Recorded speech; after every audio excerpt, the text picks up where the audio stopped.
With the calendar year winding down, the Hilltoppers of Western Kentucky are set to begin league play tonight in Conference USA, hosting the Owls from Rice here at Diddle Arena in Bowling Green. Hi, everyone. I'm Steve Schlanger alongside Tim Scarborough. Glad to have you with us. And, Tim, it's going to be Western Kentucky here trying to snap a two-game losing streak against one of the top-scoring teams in the entire league, featuring the second leading scorer in the entire Conference USA, Quincy Oliveri. And right on cue, Quincy Oliveri comes to town, averaging 19 points a game, 5.2 rebounds, and 3 assists.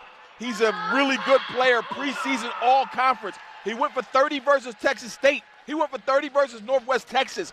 Western hopes he doesn't do the same to them. And Davion McKnight is the guy that's going to guard him, but he's also a handful at the other end. 17 points a game, also preseason all-conference, 50% from the field, 5 assists per game. Got a triple-double last year. He does a lot of different things. Not a great shooter from the perimeter, but still able to score inside the arc. Take us through our keys to the game. Well, for Rice, it's quite simple. Cooking with gas, this team is efficient. 83 points a game. They'll need to bring that to the table tonight. And then Western Kentucky, they need to eat glass.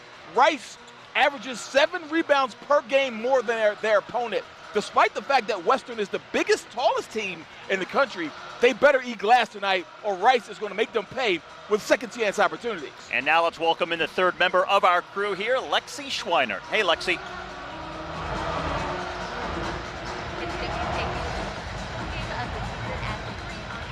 Diddle Arena. It's that weird time of year between Christmas and New Year's where you don't really know what day it is. You just know you're full of Christmas leftovers and Christmas cookies. WKU opens up conference play tonight, and Rice is already 0-1 in conference as they lost to MTSU in November. Rice is also looking to snap a 7-game losing streak against WKU, so we'll see if they can make that happen tonight. I'll send it back to you guys.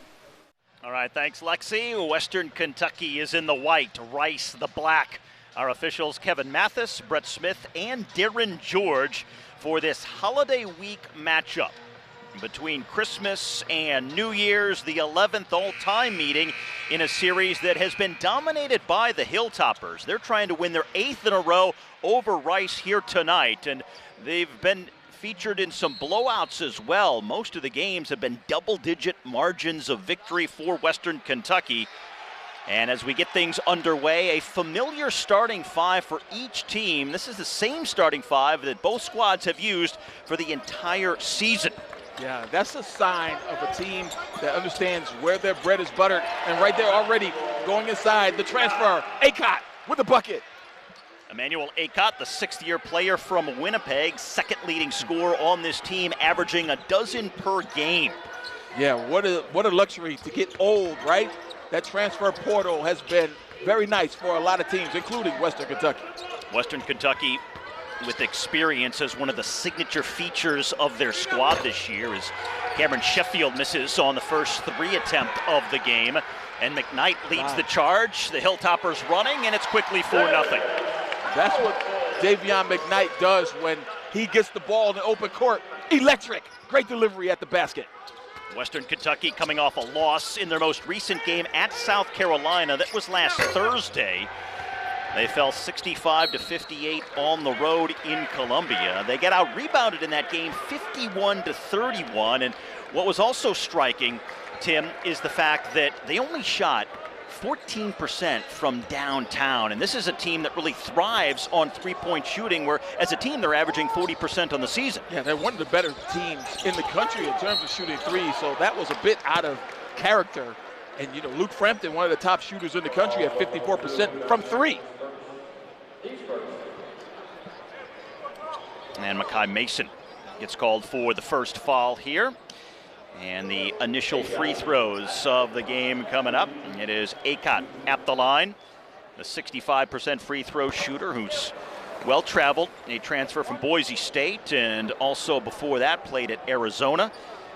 And an all-conference preseason selection here in Conference USA this year as well. Was all Mountain West honorable mention during his time at Boise State, and an all-tournament team selection as well. And a sprightly start for the home side, 5-0 for this Hilltopper squad that is undefeated here on their home floor so far this season. And Rice, a team struggling on the road so far, they've only won once away from Houston. Yeah, but they played 8 home games so far this year too, so this is unfamiliar territory to the Rice Owls right now. Shot clock at 3 here. Yeah, he's got to get that shot off. At number 5, Cameron Sheffield, he has been the guy taking the shots early. He's missed a couple of threes. And right there, kind of just turned that one over. It would have been a shot clock violation, but he threw it off the shot clock. Is that a double violation? Yeah, I don't know exactly how you call that. Yeah. Might have to have the official review. 2 minutes deep. And Western Kentucky extending this lead here. First three-point basket belongs to Davian McKnight, leading scorer on this Hilltopper squad, and coming off a terrific performance in their last game when he went for 28 and 10 and had the double-double. The freshman Mason doesn't knock that one down, but McKnight, we just talked about him not being a three-point shooter. That's only his 4th make of the season. Lost the handle there, though. And off the turnover, Oliveri decides to slow the tempo here.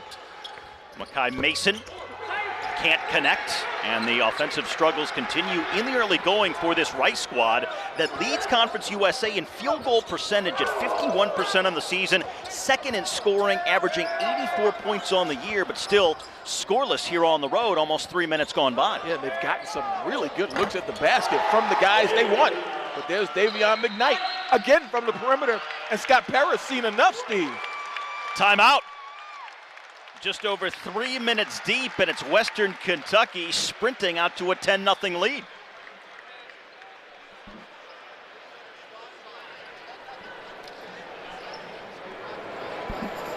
Now, what has impressed you most so far about the way the Hilltoppers have jumped all over the Owls here? Well, to me, it's more about what the Owls are not doing. They're not taking the ball to the basket. They have settled for perimeter shots.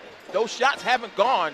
And then, uncharacteristically, is Davion McKnight, number 20 in white, who has been knocking down perimeter shots. He's a guy that gets to the basket with regularity, as well as being a distributor.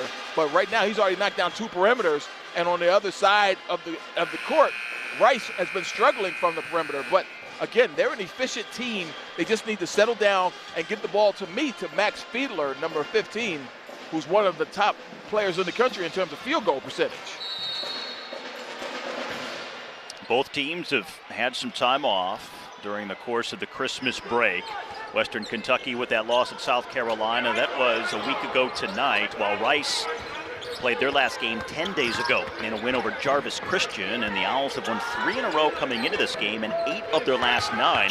The only loss during that stretch was at number 7 Texas in overtime back on December the 12th. And as Fiedler gets fouled here, and he'll go to the free throw line for the Owls. Number 33 in white, folks, if you haven't seen him, Jamarion Sharp, terrific shot blocker. In fact, he leads the country. We saw him block that shot right there.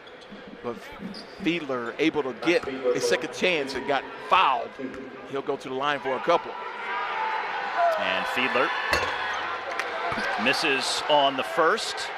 This is a 44% free throw shooter. Of all the things he does well, free throw shooting is not one of them. This is not his forte right now. But he finally delivers Rice their first point of the game here, 3.5 minutes into this first half. And Steve, I think you touched on something that we should underscore.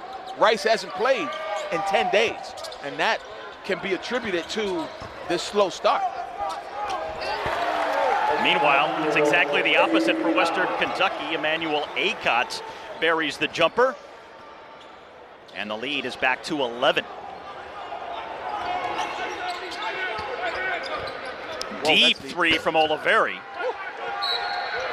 And a cheap foul there from Makai Mason, the freshman from Arizona.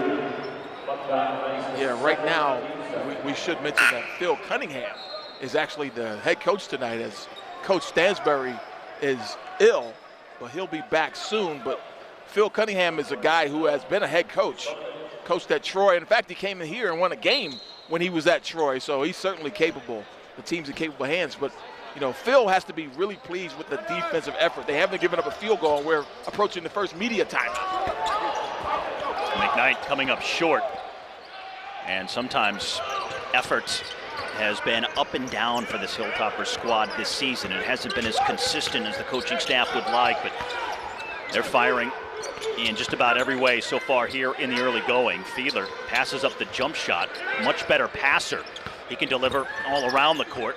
Gets it down low. Woo, sloppy. And they turn it over. Timeout on the floor. 15 and a half left to go first half, and it's all Hilltoppers here on the hill. Largest lead of this opening frame, 11 points is the difference here at Diddle Arena.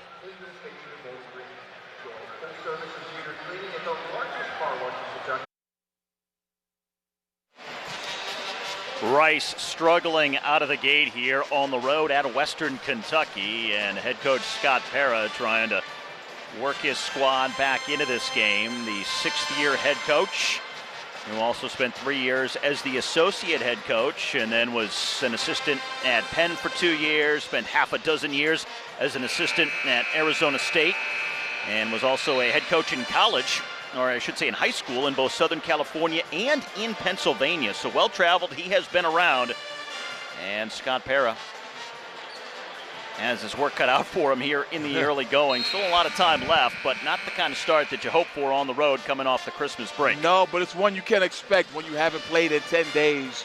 Just not quite as sharp at the offensive end. There you see Phil Cunningham, who we talked about before the break, stepping in and filling the big shoes of Rick Stansbury. But again, his team off to a great start here so far. Western Kentucky 5 of 6 from the field, while Rice 0 of 6 so far.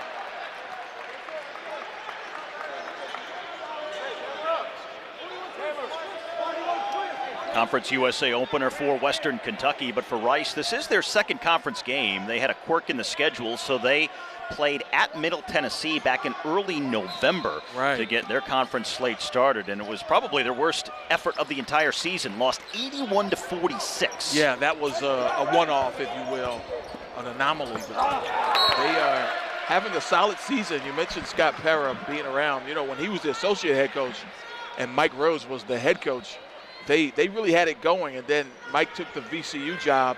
Some of the really good players. They had Scott Peterson and Trey Murphy. And Trey Murphy's in NBA. Scott Peterson is one of the better players in the Pac-12. But, you know, they just retooled, and they really got it going right now. That's an offensive foul on Oliveri, crashing into Luke Frampton, and both players a little slow to get up. Oliveri trying to create something here as Rice just can't find a way to get that first field goal. The junior from Atlanta, who is the second leading scorer in Conference USA right now and fourth in three-pointers made, but he's come up empty just like the rest of his teammates. Yeah, and he's coming off a season-ending injury last year. Rice was riddled with injury to some key players. They're all healthy now, but right now they just got to find the mark, see that ball go through the hoop. No field goal so far at this game. Nice time. And Sharp is promptly fouled by Evie. Great pass by Frampton. And Sharp, the senior from Hopkinsville, Kentucky, which is just about 60 miles west of here. And you mentioned it earlier, the tallest player in college basketball at 7'5", leading the nation in blocks. And just a towering figure for this team that collectively is the tallest team in all of college basketball. But while they are second in the nation in blocks per game, they don't rebound as well as you would think a collectively tall team would. Yeah, and particularly Jamarion Sharp. Usually shot blockers don't rebound well either because they chase everything. They're trying to block every shot, but he's a solid rebounder as well. People talk about his height, but he's such a good basketball player. Another preseason all-conference player for Western Kentucky as well. And Fiedler stepped on the baseline. Max Fiedler. I think they're going to call a foul. Oh, yeah. Yeah, a bump. He stepped on the baseline, but he had help. So they get the foul first, and as a result, the inbound coming in the offensive end. Oh, almost dropped him.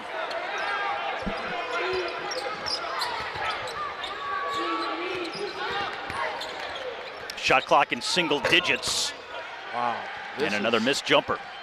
And that one wasn't close. And there's no flow to the offense at the Rice end right now. There is Sharp, gets the errant pass, a little off balance, gets his own rebound.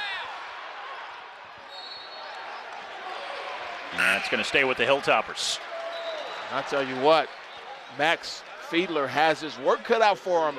He's not used to giving up 8 inches to guys. I mean, he's a 6'9", 6'10" guy himself, but wow, what a height advantage. And that time, Sharp was able to take advantage of his height and get a couple of cracks at it. How do you adjust to playing somebody like that? You just don't often see someone 7'5", and there's really no comps to go off. No, it's right. You never really adjust to it. You just try to play off of what he's doing. Tyrone Marshall, the junior from Nashville, coming in off the bench. The JUCO player lost it out of bounds. Now Western Kentucky, after they got out to that extremely fast start, has kind of leveled off somewhat, but on the defensive end, haven't had to worry too much as Rice is still searching for their first field goal of the game, the lead at 11, and the foul on the Hilltoppers. And again, impressive. Sharp won't get credit for that block. Well, he saved a sure three-point play. Travis Evie had that corner turn and had a nice angle to shoot, but erased by Sharp. So Evie, the junior from Massachusetts, and Conference USA Newcomer of the Year a couple of years ago. Yeah, really good. 81% free throw shooter, buries the first. Really good transfer from VMI. He was the Conference Rookie of the Year as well when he played at VMI. But another solid scorer. This backcourt of Oliveri and Evie, although we have not seen it on display, one of the higher scoring backcourts in Conference USA. But their water has been cut off. Let's just say that here in the first part of the first half. So what do you do when you're already almost 7 minutes in, still haven't hit a field goal, and you rely so much on your offense to carry you in games? Yeah. How do you finally get it to click? You know, and we mentioned that 83 points a game. They're not going to get 83 at this rate, but you thank your lucky stars that you're still within striking distance and this crowd is really not into the game, because Western can get it rolling on offense too. Let's think if they had it going and had 20 points instead of 12, that might be a different story. But Rice is in pretty good shape. They just need to find the mark.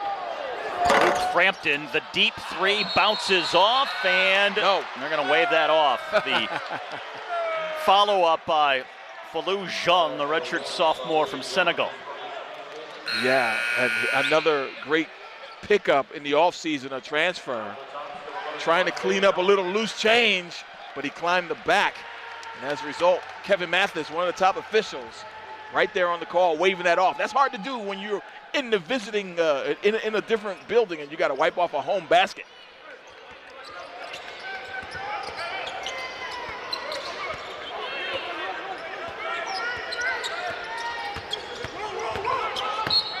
And Evie draws the foul on Jordan Rawls.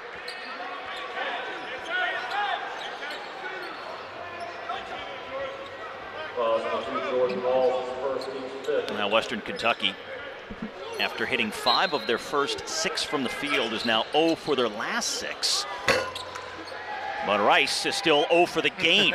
Rice said, hold my beer. And there he is, Zhang all alone inside, taking advantage of that height. Good cut.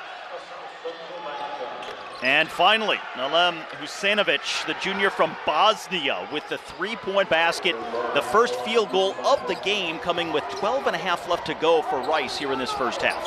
Let's see if that gets them going now. Jordan Rawls takes it hard to the basket there and takes a lot of contact as well. Husanovic, the 36% three-point shooter and transfer from Nevada. But then quickly, Western Kentucky trying to respond on the other end, and Rawls headed to the free throw line. Rawls is a guy who started his career at Western, transferred out, and now, like the prodigal son, he comes back.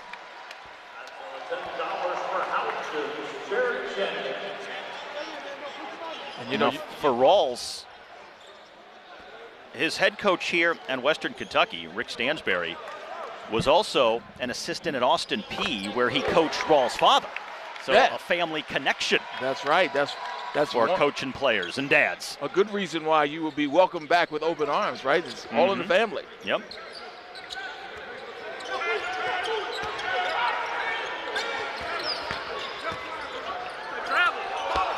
Sheffield got his own miss, and it was a bad one, so he was trying to make up for it, and he draws the foul on the Hilltoppers. And it's interesting, though, Sheffield almost seemed like he's seeing a ghost because Jamarion Sharp isn't on the floor, but even his presence, I guess the ghost of Christmas past, right? Kind of haunting him. Well, they would like to see something in terms of Christmas future, because that's what they're looking forward to here, trying to work their way back into this contest here. And right now, more points from the free throw line than from the field. Just 1 of 9 from the field so far for this Owl squad. Meanwhile, they're 5 of 6 from the stripe. Yeah, because they started to take the ball to the hoop. But really, I mean, to have such a cold start, to only be down 8 points, Scott Parra has to be, again, just pleased that his team's still within striking distance with plenty of time to play. Rolls off the miss. And it rattled off a few legs and out here.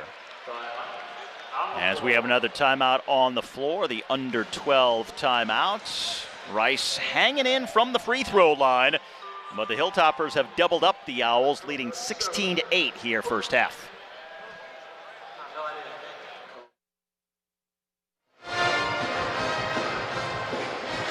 Welcome back into Diddle Arena. We talked a lot about how WKU is opening up conference play. They're the only team in Conference USA with a clean slate. Every other team has played at least one game. This leaves WKU at number 6 in Conference USA standings. Everyone else is either tied for first or tied for last. Rice is tied for last as they had that loss to MTSU back in November. WKU has also won the most games in Conference USA than any other team in the league over the last 5 years, so they're trying to replicate that this season. I'll send it back to you guys.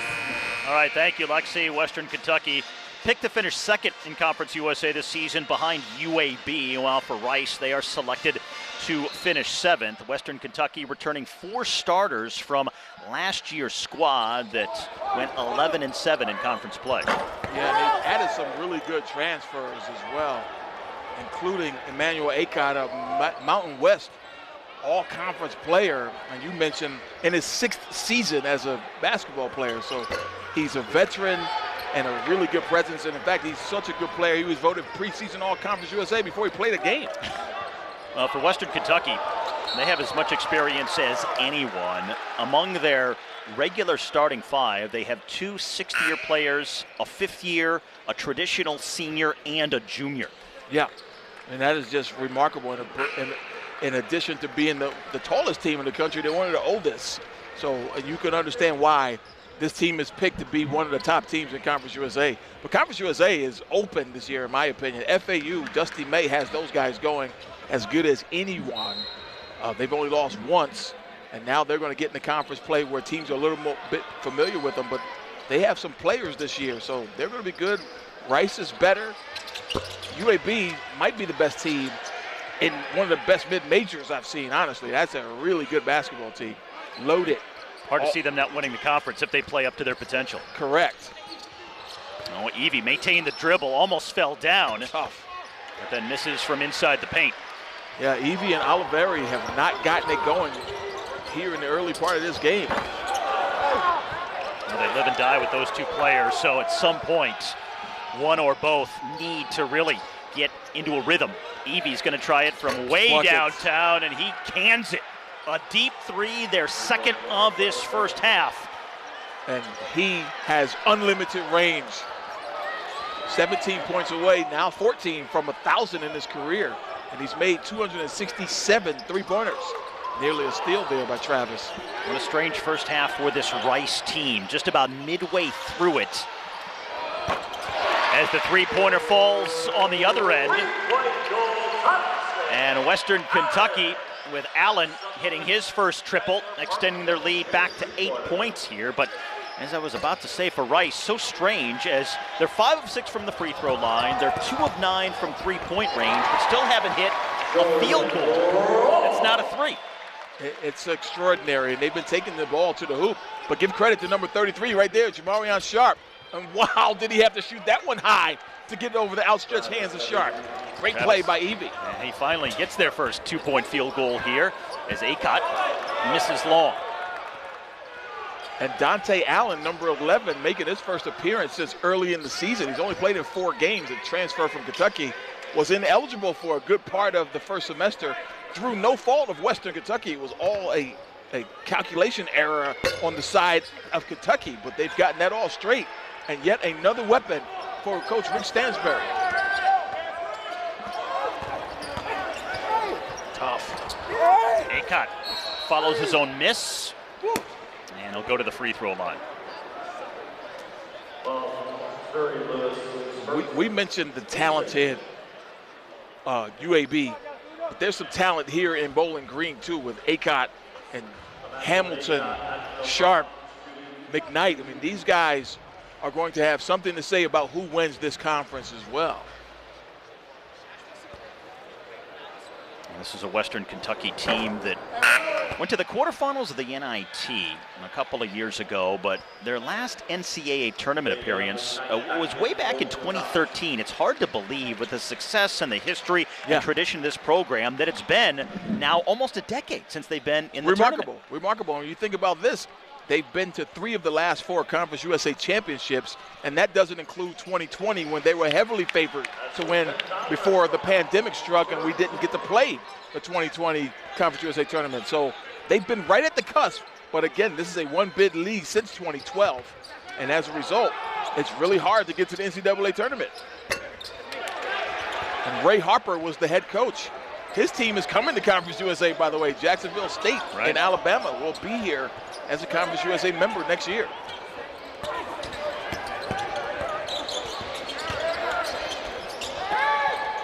Jordan Rawls sizing up a 3. And the rebound by Hamilton. Jarris Hamilton. He takes it back up and scores. The 5th-year player from Charlotte, averaging in double figures this season. Western Kentucky's been very ambitious on the offensive glass here in this first half. Lead back into double figures. Short.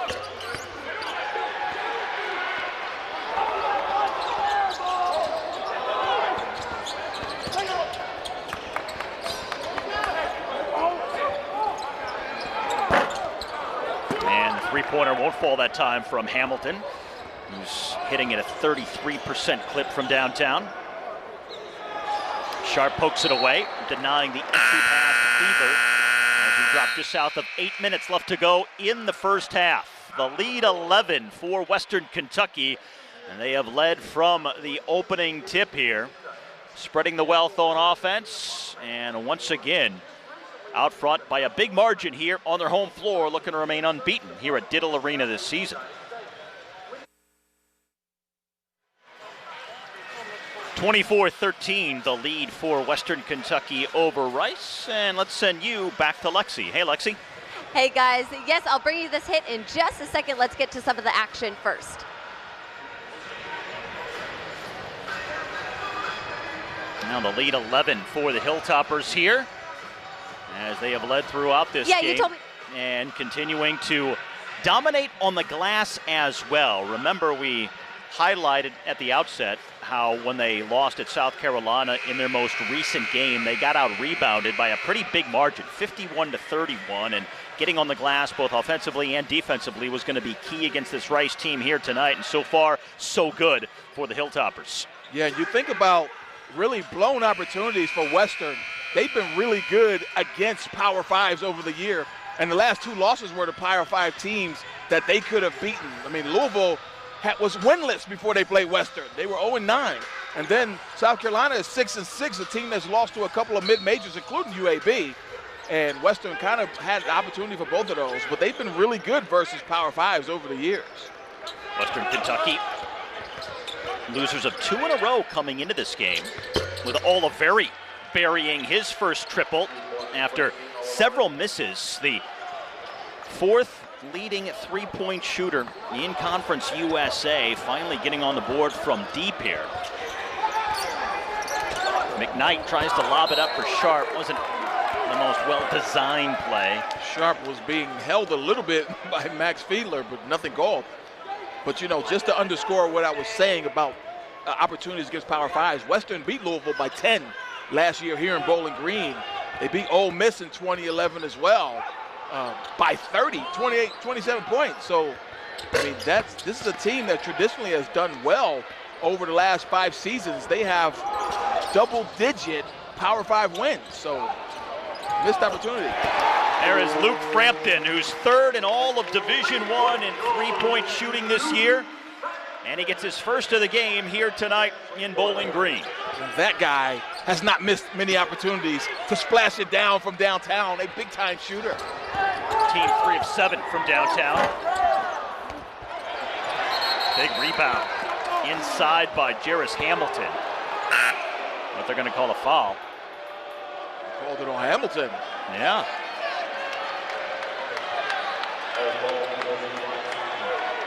Phil Cunningham giving Darren George an earful off of that call from across the court.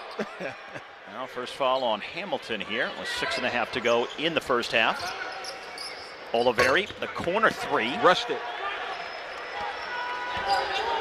Quincy Oliveri, 1 of 4 from three-point range now. Davion McKnight, number 20, so good at getting 2 feet in that paint. He would be a great Jay Wright Villanova play. Aycott scores from inside. Emmanuel Aycott leading all scores at this point with 8 points here in this first half. Oh, lucky bounce there. Right back to Evie. And then he takes advantage and hits the 3. That guy. It went from almost turning the ball over to recovering it and hitting a triple. Amazing. And he is not bashful, unabashed from downtown. He's 2 of 3 from beyond the arc. And the ball stays with the Hilltoppers here, who lead by 10. Yeah, and if you're Scott Pera, you just want to keep this close to double digits or under double digits in this last 5 minutes and 40 seconds. You're right where you need to be. Your team is starting to get some flow offensively. Offensive. Yep. Offensive foul on Aycott, sold extremely well defensively by Oliveri, too. That was a little World Cup action right there, wasn't it? A flop, if you will. Well, the only difference is he's back up on his feet too quickly. He'd be writhing around and rolling on the court for a while. He should still be down, that's right. Well, a chance to get it back into single digits here as far as the deficit with 5.5 to go in the first frame. Fiedler, number 15, you mentioned one of the better passing big men in the country. Great facilitator of offense. A little more hesitant when going to the basket. That time he scoops it up and scores around the 7-5 sharp. 73% from the field, 10 points, 8 rebounds. Solid. Career 63% shooter. Scott Pera says that's the one thing that he just can't get him to do often enough is be more attack-minded when he's in the paint. Agreed, and he's got the ability to do so, as we just saw on display. Not easy taking Sharp to the cup. Sheffield. Great tip. Shot clock resetting to 20 with under 5 remaining here in this first half. Corner 3. Sheffield and Mason have both had good looks, unable to convert. Davion McKnight had it blocked. Hamilton couldn't control it, going for the offensive rebound. He is still down. Yeah, they got numbers because behind of the play. 5 on 4 right now. Hamilton is still down, and they're going to wave off the shot attempt and stop the game for player safety reasons. Travis Evie doesn't like it because he had an opportunity to score 5 on 4. But it's a judgment call by the officials. And if they see someone in pain or needing attention, they're going to stop the game. Player safety is primary. Now this is what caused him to go down.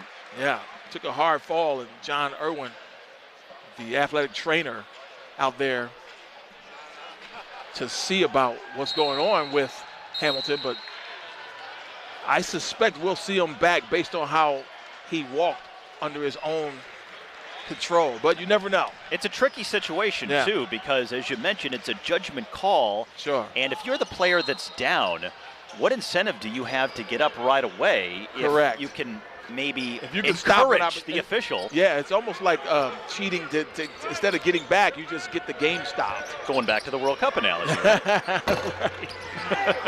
It all comes back to soccer in some way. It all comes back to soccer. McKnight against Oliveri, and he's took steps with it. Just inside of 4 minutes now left to go here in this first half. Rice inching their way back into this game, trailing now by 8. And here as we wind down the final few minutes of this first half in Bowling Green.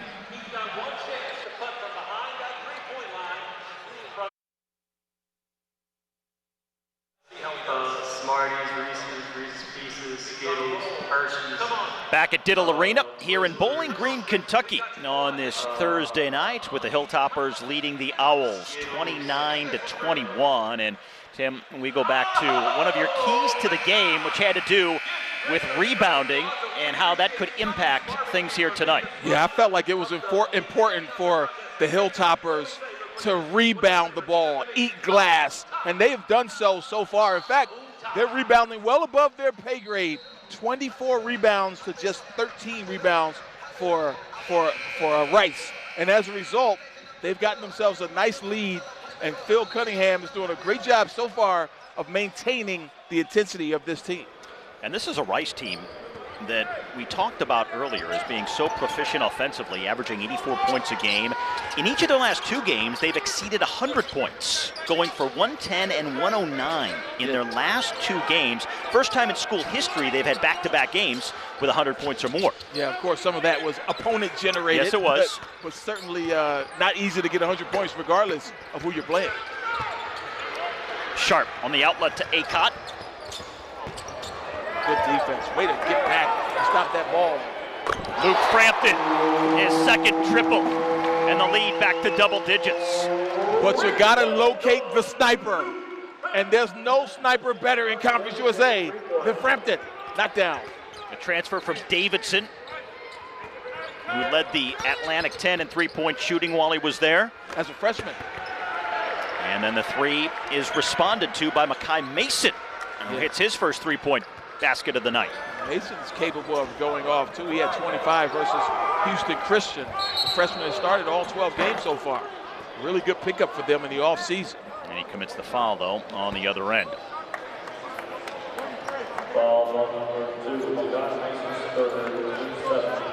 Husanovic is coming back in now. Liepert as well, another guy that was injured late last year.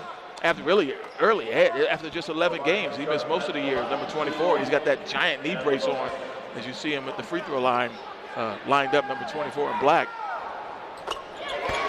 Sharp hits the first. Just a 56% free throw shooter. Jamarian Sharp, last year, had 148 blocks. Whoa. The Western Kentucky record prior to that in a single season was 97. Yeah, I knew it was single digits. So I mean, do you call it shattering the record, demolishing it? I mean, what's the proper description? Putting it out of reach. That only his 7'5" frame may get to. There's one. And he blocks that one with authority. Liepert for Husanovic in the corner against McKnight.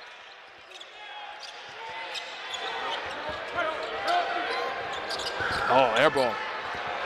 Fiedler there. No reset. He got to put it up. He doesn't know. Yeah. It did not touch the rim, so the shot clock did not reset to 20.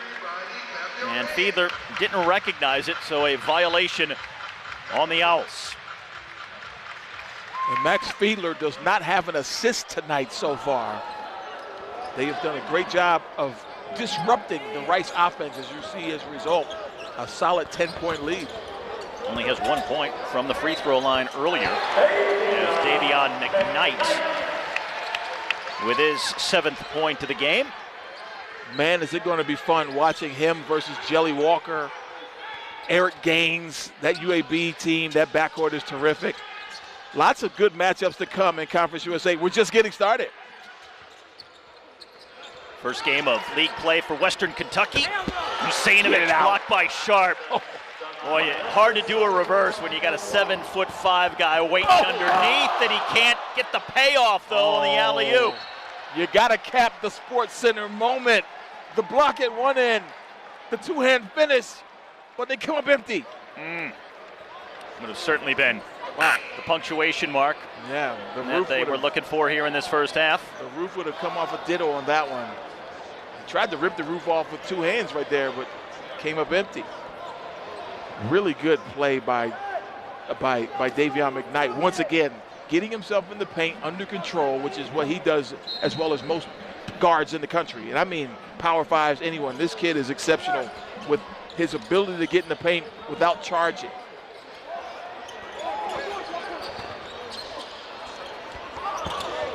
Here's McKnight again. Well, he's getting his shot. And in the last 3 games overall, he has been sensational in so many respects, averaging 28 points, 6 boards, and shooting 70% from the field. Continuing that trend here tonight as Fiedler travels for Rice. And I got to go back to Sharp, though. His ability to block shots is one thing, but he changes so many shots, and he makes people think twice. And sometimes they don't think twice, and they pay the price, as Liepert did right there, getting his shot pent against the backboard, which ignited a fast break. But his presence, he's not just tall. He's a really good basketball player. That's why they call it rim protection. And it's just the ability to alter, affect, distort, however you want to describe it. Yeah.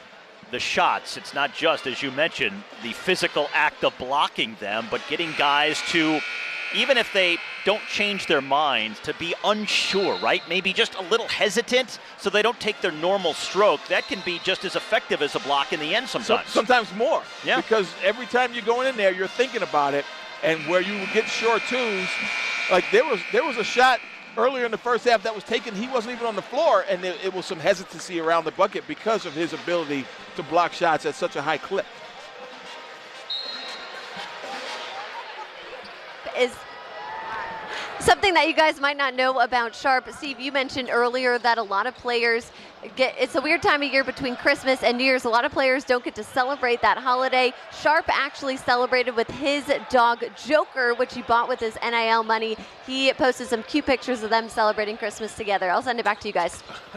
Christmas with the pups is always special. That's great. I mean, and that's sometimes what you have to do when you play college basketball. Don't get to go home during this time of year.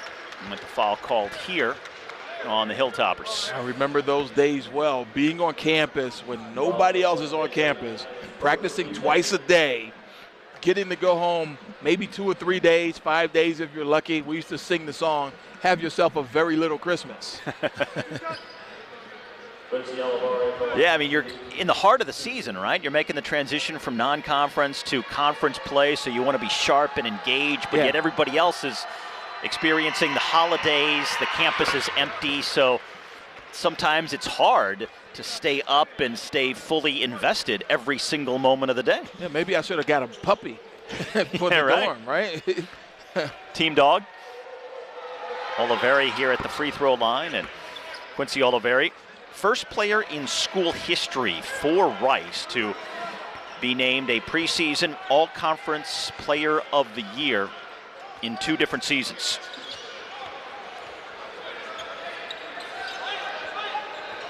Under half a minute left to go here in the first half. The lead is 10 for Western Kentucky. They've led throughout this first half of play. Wow. McKnight couldn't get it to drop. Scott Perra wants to hold for one. And again, they're within striking distance despite the poor offensive start. A bucket here could be big. Trying to get it back to single digits at the break. Oliveri for Fiedler. No foul. And that's the way the first 20 will come to an end. 36-26, Western Kentucky unbeaten at home this season and leading once again here at Diddle Arena. Shooting almost 40% from the field. It was a slow start for Rice. They didn't hit their first 2-point field goal until halfway through the first half of play. Welcome back into Diddle Arena, where Rice and WKU are matching up. I think we just had the best halftime performance I have ever seen at a basketball game. We had some racing babies. That's right, we had babies crawling. They were lined up one mom on one side, dad across the court. The babies had to race across, and there were about 10 babies all racing each other. They each had a bib on them, a little name tag that had their name on it, and one little baby won the entire race. I mean, what did you guys think about that halftime performance, Timothy and Steve? Well, Lexi, I think the most impressive part about the whole thing was the fact that afterwards they doused the winner in formula.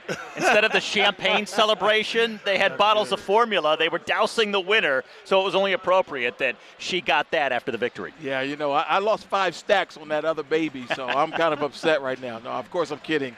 Don't gamble. It was a trouncing, though. I mean, it wasn't even close. I've seen a lot of these races. Yeah. I've never seen one finish. The kids usually wind up somewhere in the seats, or they go back to their original parent. They never get across the court. So that right there was, you know, we just saw history. So I'm pleased that I was here for that. And now they don't even see the second half because it's bedtime. They have to go home and go to bed for the night. No question. We, though, will be here for the second half. As far as the first half, what stuck out to you the most about the way things unfolded? Well, you know, 2 things. Western got off to a solid start, but they didn't really put Rice away when they had a chance. Rice, 7 for 32 from the field. I mean, that is really good defense, but it's also a sign of a team that's rusty that hasn't played in 10 days. Because they average 83 points a game, and they're one of the more efficient teams in the country. They don't turn the ball over, and they score a lot on a regular basis. Now, some of that is Jamarion Sharp's presence, but some of it was rust. Now, the second half, if you're Rice, you're saying, hey, we're within striking distance. We figured some things out. Let's try to get this road win, but it's not going to be easy because there's a lot of talent here in Western Kentucky. So where is the momentum as the second half begins? Because Western Kentucky still has the double-digit lead, but Rice was growing into the game there at the end of the first. Yeah, I think they were on cruise control, quite honestly, in the first half. They got shots when they wanted to get shots. And they have this switch that they can turn on. We talked about Rice cooking with gas. They were cooking with a hot plate in the first half. They didn't have a lot of efficiency offensively. I think in the second half, if they get it going, they can put a scare in Western Kentucky. But again, they have a lot of weapons here in Bowling Green, and we'll see what happens. You think about Luke Frampton barely taking shots, and he's a really good three-point shooter. As you look at the stats, 7 for 32 is not going to get it done in the second half. But Western wasn't really that great either at 13 for 33. And then the rebound margin, we said Western had to rebound the ball. They have done that on a very good basis right now. Both teams are taking care of the basketball, as we know. Both teams with very good guard play, so we expect that. The second half is going to be how quickly Rice can get off to a good start here in the second half. And the second half coming up when we come back to Diddle Arena.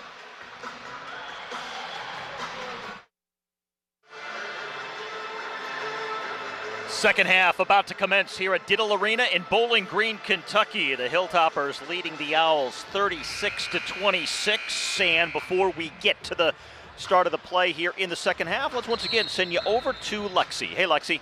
Hey guys, yes, a huge milestone to look for tonight is Luke Frampton, 6-year guard, joining the 1,000-point club. Coming into this game, he needed 19 points to hit 1,000. Now he only needs 13 with those 2 3-pointers in the first half. Last game, he only scored 3 points, so that wouldn't have got him to the 1,000-point club. But he has had a few games this season that would get him there tonight.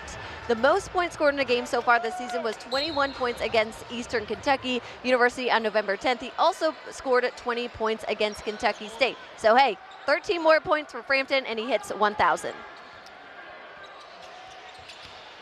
Back to you guys.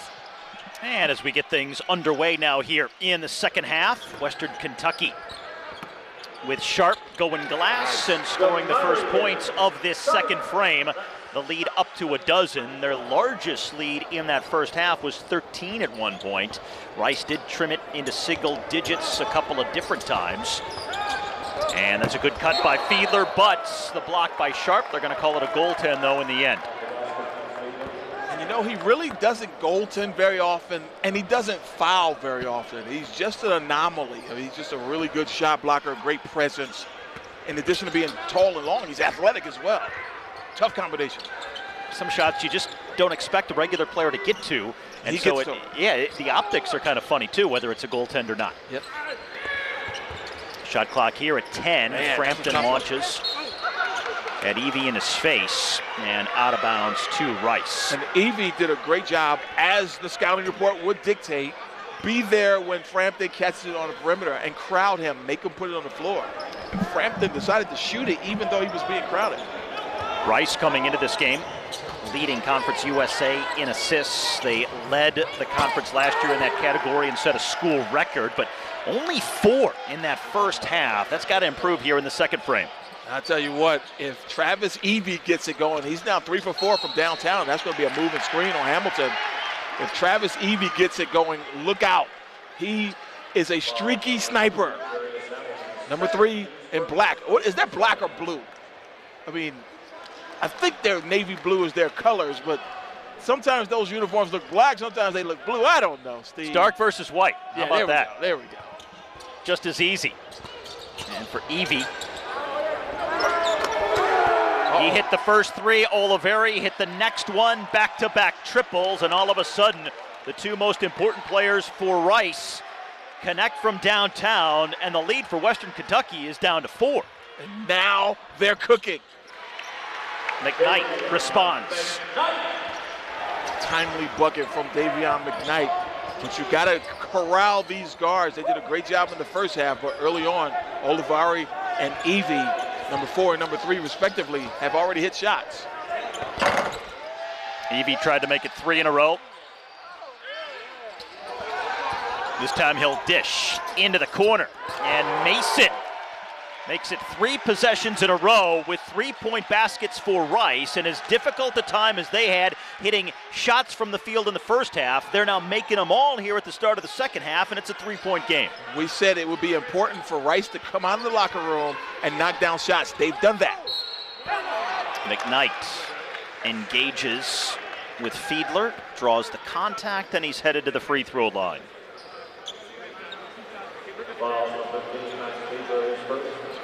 But for Rice, this team that is so prolific offensively, but was so cold in the first half of that first 20-minute session, a much better start here in the second half, and especially from deep. Western Kentucky with a fight on their hands here. McKnight at the free throw line.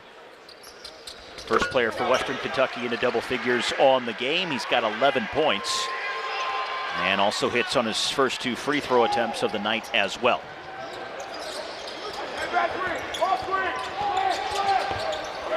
Oliveri had it stolen. Oh, here we go. McKnight once again getting into the paint and scoring.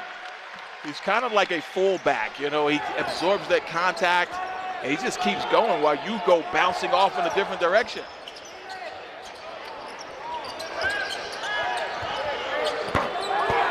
Boy, I tell you what though, Rice has it rolling from 3. That was an assist from Max Fiedler, who again, number 15 in white and black, I should say, facilitates offense. After missing their first 6 from 3-point range in the first half, now Rice 9 for 24. What a pass. Oh, he couldn't get it to him. What an effort though.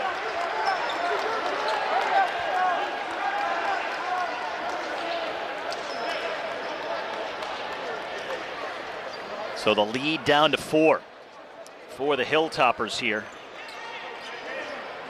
Western Kentucky loses to their last 2 coming in after a 5-game winning streak prior to that. Those losses to South Carolina and to Louisville. Rice, meanwhile, trying to win their 4th straight game and 9 of their last 10 if they can come back here tonight.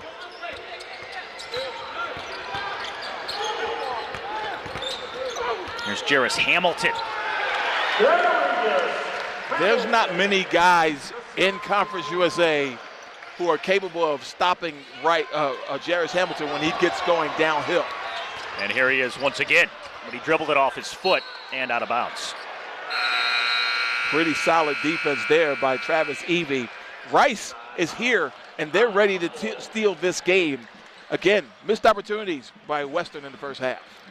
4 minutes gone by, second half. The lead at 6 for the Hilltoppers here, led by 10 at the break. But Rice coming on strong here in the second. Hey guys, we are back in Diddle Arena. Right before the game at 5:15 p.m., it was announced that Coach Rick Stansbury would not be coaching due to a health related matter. He will be back soon, and he is in high spirits. He has only missed 6 games in the last 6 seasons with WKU. Now, some stats on Coach Stansbury coming into this game is he is 7-0 against Rice. He also has a home court advantage, winning 78% of the time that they play at home. Now, interim coach Phil Cunningham, we don't have the stats on him, but when he filled in for Coach Stansbury in 2021, he won back-to-back games at MTSU. Back to you guys. And Cunningham in his 4th year as the associate head coach here. He was also an assistant here back in the 2012-2013 season after making stops at several other universities, including James Madison, Georgia State, and Mississippi State. Well-respected coach in the business. A great addition to Rick Stansbury, his staff. And it's Makai Mason, who has 8 points on the night. And Mason has 6 of those points in the second half, 5 of those points in the second half, and he's also got 3 assists in the second half. He's really starting to facilitate offense. Acott. Rice with a chance to make this a 1-possession game. Who would have thought that about 30 minutes ago? And Evie lobs it up and in. The lead down to 2 for Western Kentucky. And when they get it going, and honestly, Phil Cunningham has seen enough, and I don't blame him, because they are getting practice shots right now in the paint. Travis Evie with that last bucket, now leading all scorers with 15 points on the night. The lead that at one point was 13 for Western Kentucky in that first half, and they were just dominating in all sorts of respects, but now just 2 points separate. New customers get our best deals on all smartphones. That's right. But what if I'm already a customer? Oh, no problem. Being the best takes hard work. It takes early. New customers get our best deals on all smartphones. That's right. But what if I'm already a customer? Oh, no problem. New customers get our best deals on all smartphones. That's right. But what if I'm already a customer? Oh, no problem. Being the best takes hard work. It takes early. New customers get our best deals on all smartphones. That's right. But what if I'm already a customer? Oh, no problem. New customers get our best deals on all smartphones. That's right. But what if I'm already a customer? Oh, no problem.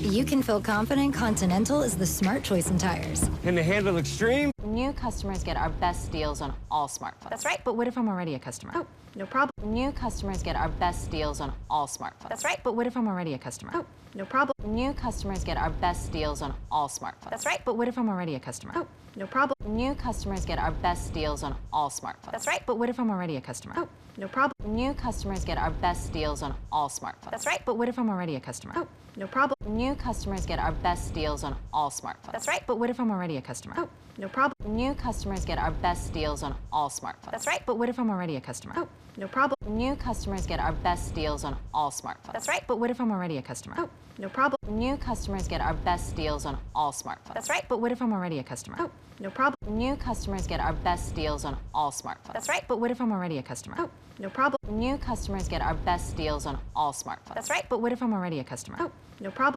I'm your glitchy Wi-Fi, which means your smart home isn't so smart. I'm your glitchy Wi-Fi, which means your smart home isn't so smart. I'm a screen-addicted tween, and if I'm not posting on social media, I don't feel seen. The game has never been better. Number 19, Kentucky. Number 8, Alabama. Saturday at 1 on ESPN.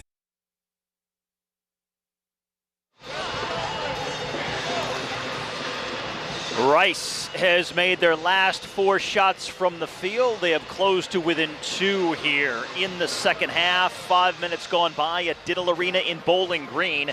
And the Hilltoppers have a fight on their hands here. They dominated in the first half of play, but the Owls, who are averaging 84 points a game coming in this season, despite the fact they were so cold in that first half, you knew they were going to finally start to engage at some point, and that's come here in the second. Yeah, those 3 guards, Mason, Evie, and Oliveri. We know about Evie and Oliveri being the top 2 scorers, and they have been terrific here in the second half. Oliveri with just 3 on the 1 shot that he's taken from downtown. But Travis Evie has knocked down 4 3-pointers tonight, 15 points on the night, and he's only 2 points away from joining that elusive 1,000-point club. Western Kentucky coming out of the timeout.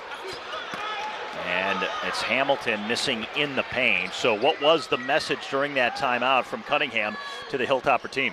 Well, it's got to start at the defensive end. The shots have been too easy the last 4 possessions. They've made all of them. Blown assignments. Another one. Cash. And it is Sheffield who gives Rice their first lead of the game. How about that? Tardy rotation leads to a knockdown from the freshman. One of the top 3-point shooters on this squad, 41% on the season, his second triple of the night, the sophomore from Alpharetta, Georgia. And that's going to be a foul against the Hilltoppers here, and everything has changed. The narrative has flipped here at Diddle Arena, with Rice now up by 1. Agreed, and now you've taken a heavy punch to the gut and to the face. How do you respond if you're the Hilltoppers? You're at home, it's early, it's your first conference game. We know what Conference USA is going to be like. It's going to be a slugfest, just like what we have here. Can you respond? Rice in the middle of a 7-0 run. And now make it 9. Fiedler laying it up and in. The execution has been crisp and precise on the Rice end.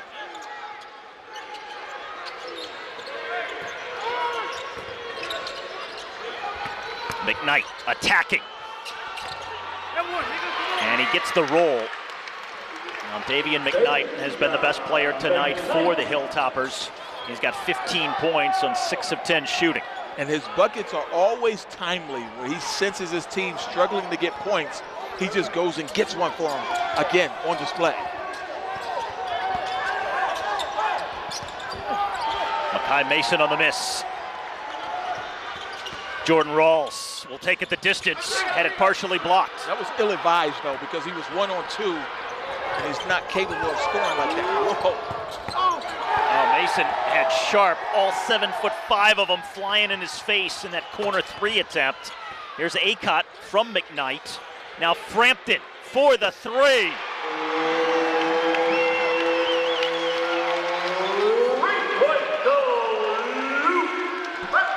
His third triple, and Western Kentucky back in front. You gotta find number 14 in transition if you're wearing black. A no-no defensively. Nice Fiedler move. waited for Sharp to blow by. And that's what you need to see more of. Well, guys who play against Jamarion Sharp, get him off of his feet. Pump fake, head fake, shot fake, pass fake, do something. Fiedler that time got him in a vulnerable position, got an easy one.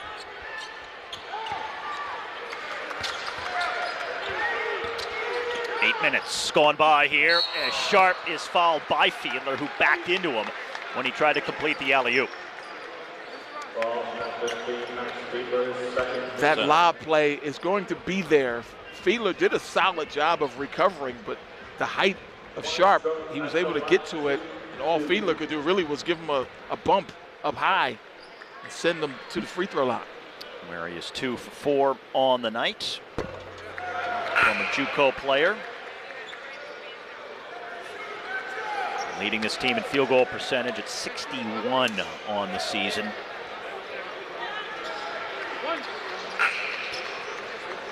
Number 4, Christian Landler in the game now as well. Western Kentucky trying to remain unbeaten here at home this season. And winning their conference opener here. As Sharp will exit the game, Hamilton back in for the Hilltoppers. So Phil Cunningham and staff has decided to go small. They have 4 perimeter players on the floor, along with Jarius Hamilton at the 5. So we'll see how this plays out. Hard to go small when you're the tallest team in the country, huh? Exactly. 8 different players, 6'7" or taller, as Oliveri is fouled on the shot.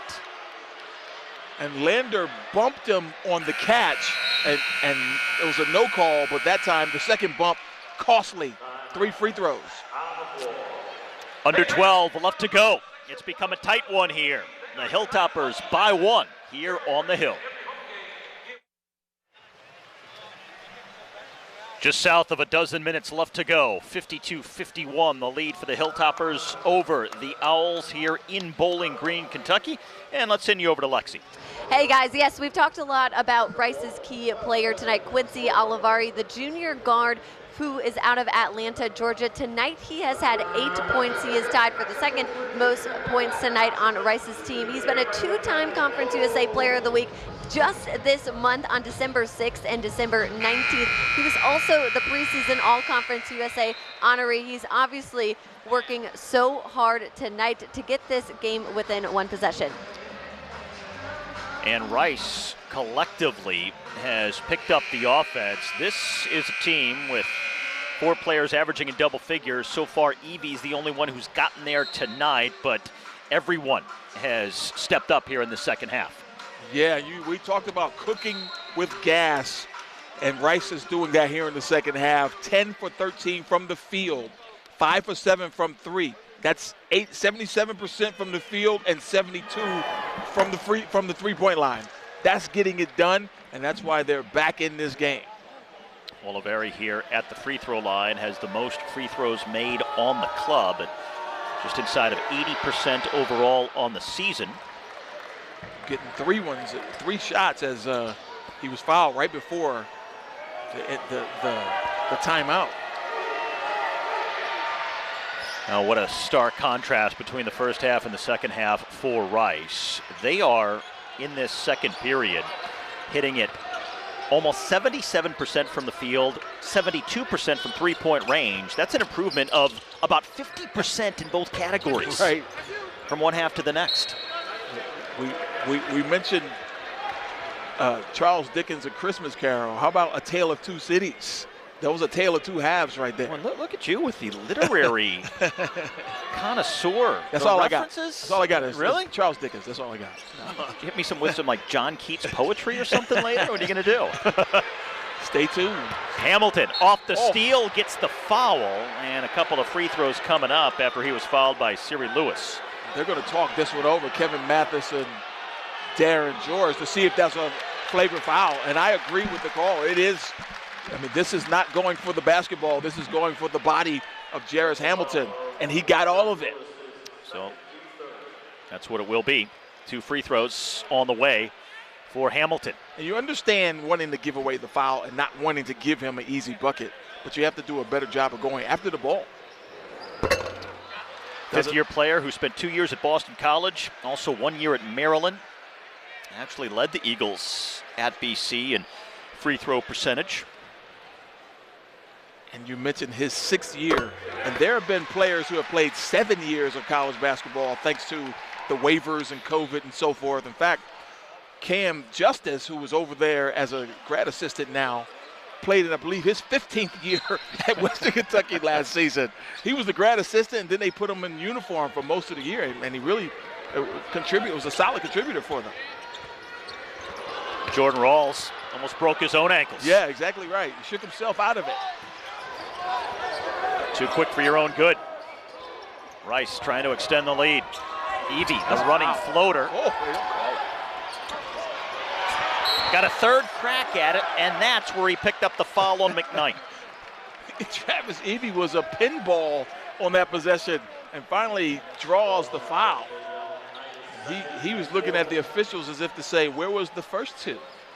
Boy, it's something about playing here at Diddle Arena in Bowling Green that brings out the best in Travis Evie. He is the game-high scorer here tonight, and in the last 2 times, he's also had terrific performances, as he had 13 points and a team-high 5 rebounds here last year. 2 years ago, a game-high 19 points on 5 three-pointers, and has 16 points to lead the way. Overall scores with another free throw upcoming right now.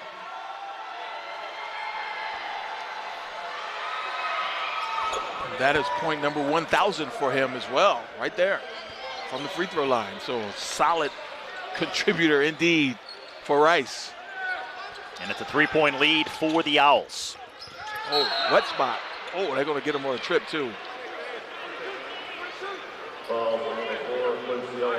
And Olivari picking up his 2nd personal foul, 4th team foul on Rice.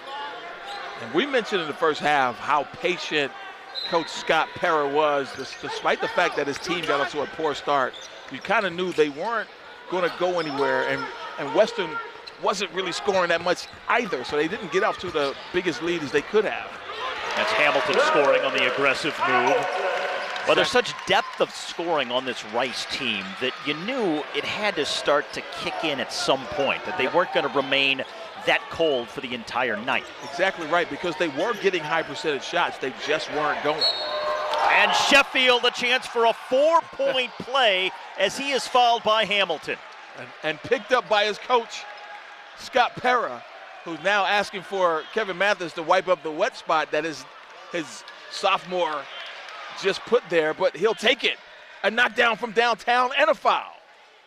Sheffield had 11 points here in Bowling Green last year, has 11 points so far tonight. He is the third player into double figures for this Rice team.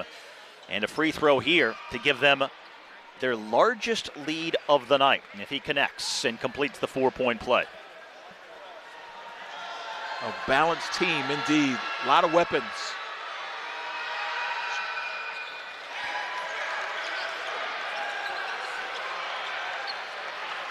Coming up on the midpoint of the second half, the Owls now by 5.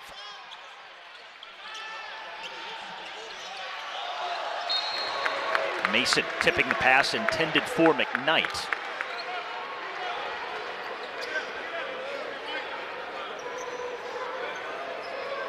And at some point you think Western may deploy that 1-3-1 trap that they'd like to put out to disrupt defensively, because there's a lot of offensive flow right now for Rice that everything is going for them.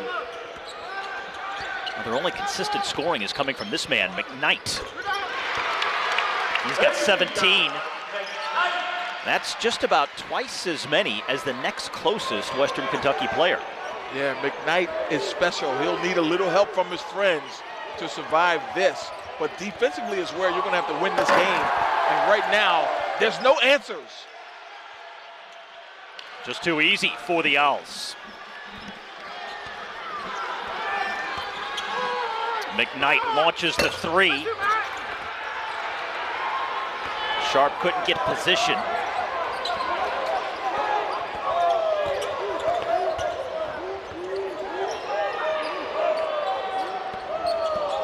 Here's Evie. Kicking it back out for Oliveri. Again. And they're going to wave it off. An offensive foul is called instead on Quincy Oliveri. Interesting. Thought they would have a chance for another 4-point play, but instead a big break for the Hilltoppers. And I want to see it, but I know what Brett was calling. He called the leg kick, but I want to see if that's what actually happened. These guys don't miss much. This group, a really solid officiating crew. Kevin Mathis, Brett Smith, Darren George, our 3 officials tonight. Yeah, these guys are Big 12 officials.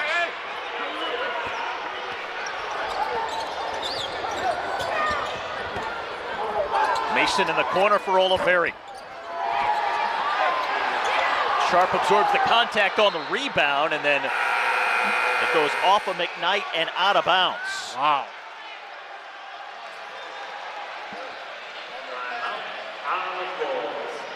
Well, a timeout now on the floor here. But the players aren't leaving, No. so I'm not sure. I heard the PA announcer say that. They made the announcement, but it might have been an errant one. Yeah, I believe that's correct. Now we haven't gotten to the next media timeout yet, which will come at under 8 minutes to go. Still 8:40 left on the clock now. Here's Sheffield dishing to Fiedler. Just a smart play at the end. And Fiedler with the lay-in. And he's now the 4th player into double figures for Rice. There's way too much dribble penetration happening for Phil Cunningham's group to get stops, because what happens is you break down the integrity of their defense, and even with the shot blocker lurking, Max Fiedler is such a good passer, they're still getting high-quality shots.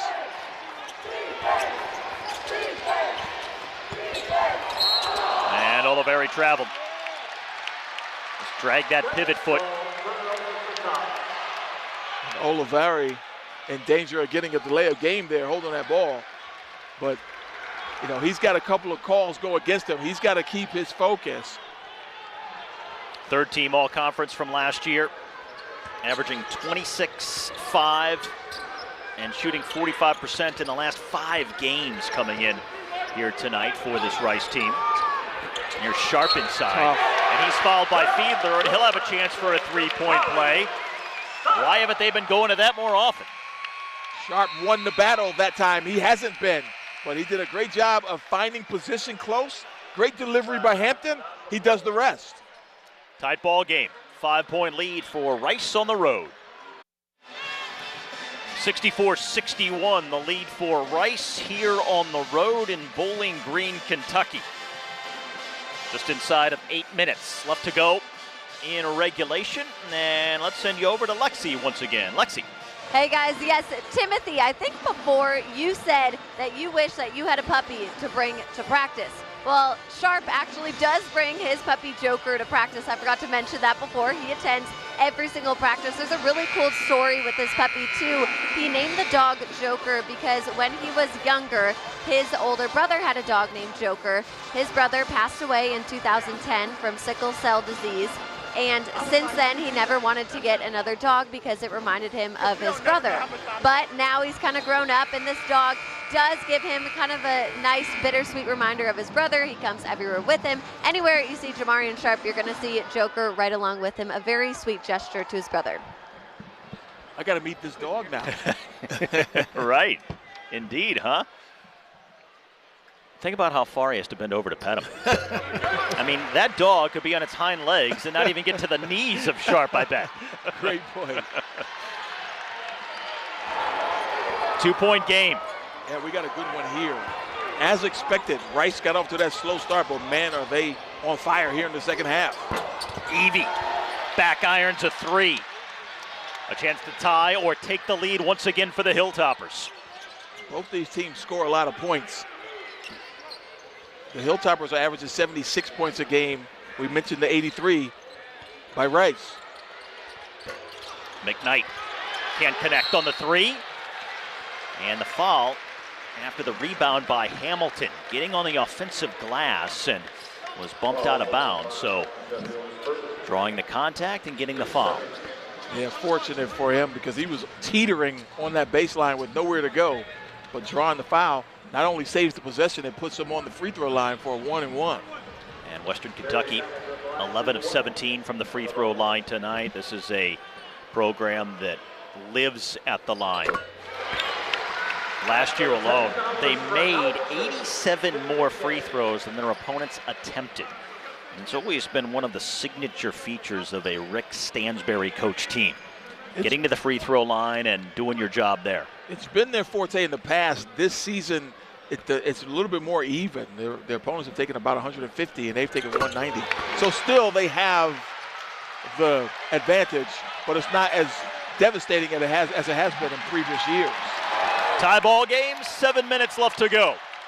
Conference USA opener for Western Kentucky here on their home floor where they haven't lost so far this season. They get the turnover here. McKnight for Acott and for 3. Sharp on the offensive glass, and it's Western Kentucky back in front. And right on cue, this very intelligent Western Kentucky crowd sensing the moment.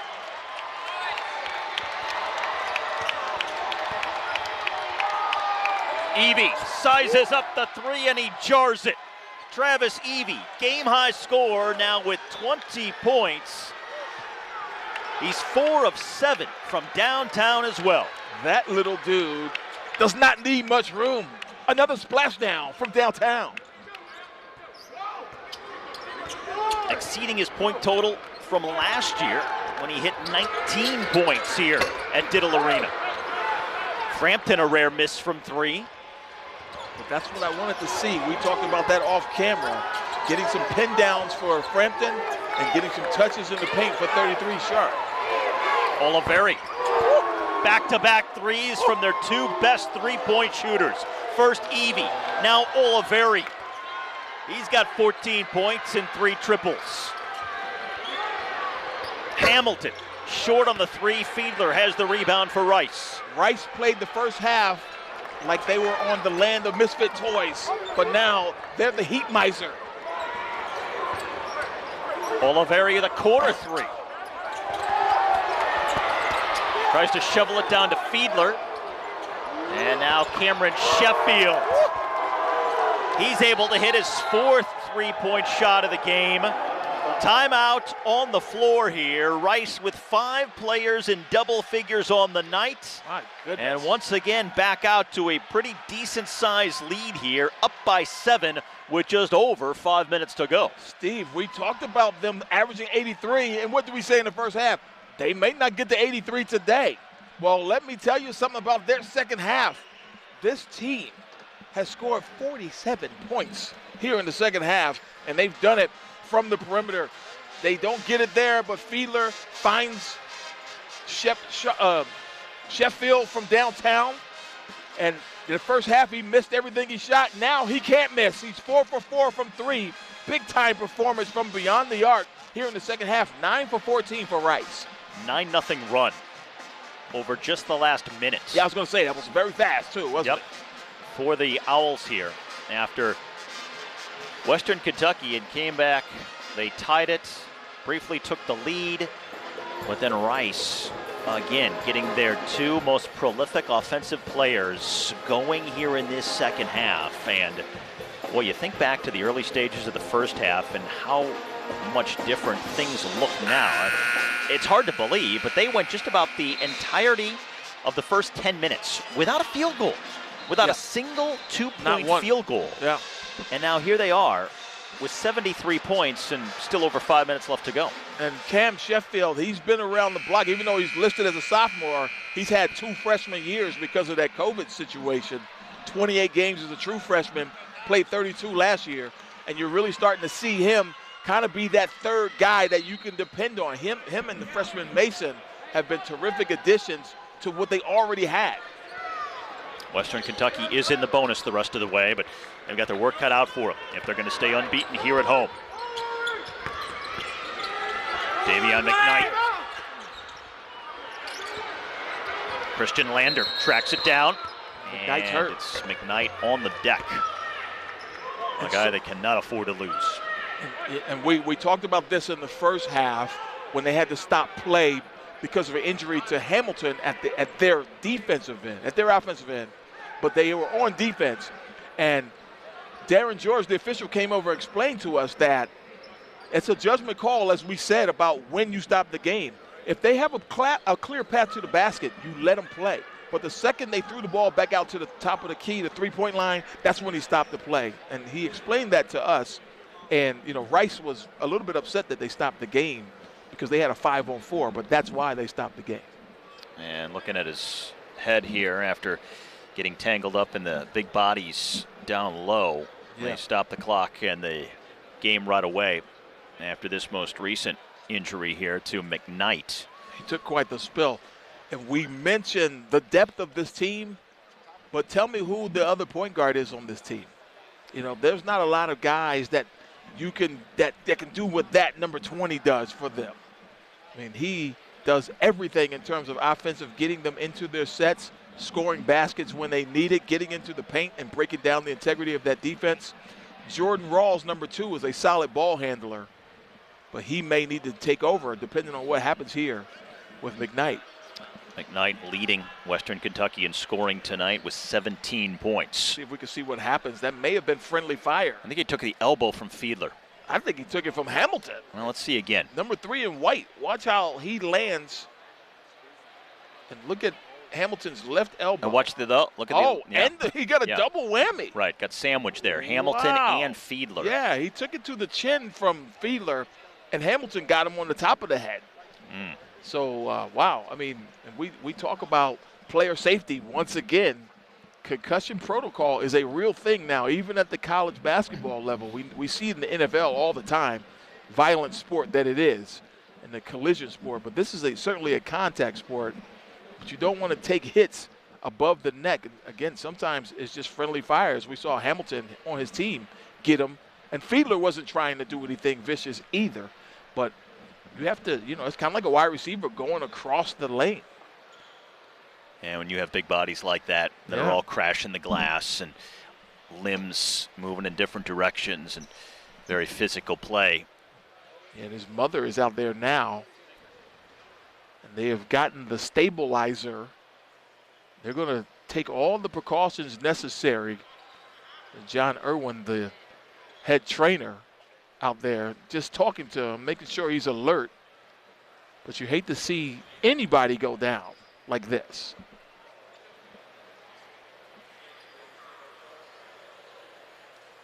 And sometimes in this situation, it's so hard to determine the severity of whatever the injury is because they take so many precautions. You just don't take the chances.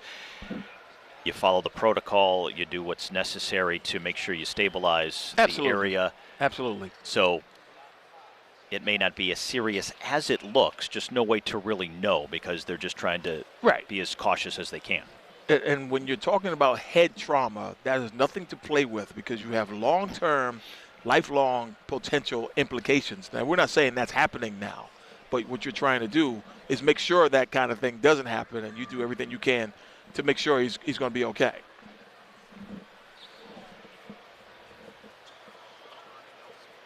So there's the concern for his health, but eventually here they're going to resume the game, and then the concern is going to be where's the scoring going to come from for the Hilltoppers here to get them back in this contest. Now trailing by 7, only 5 minutes left to go, and McKnight, their leading scorer with 17 points, is going to be out of the game. The scoring and the facilitating too. We can't underestimate the fact that he really organizes this team. He's such a valuable asset to this group. And you hate to see him go out in any way, but you really hate to see him get injured. He's got just 2 assists tonight. He's been in scoring mode, 7 for 14 from the field.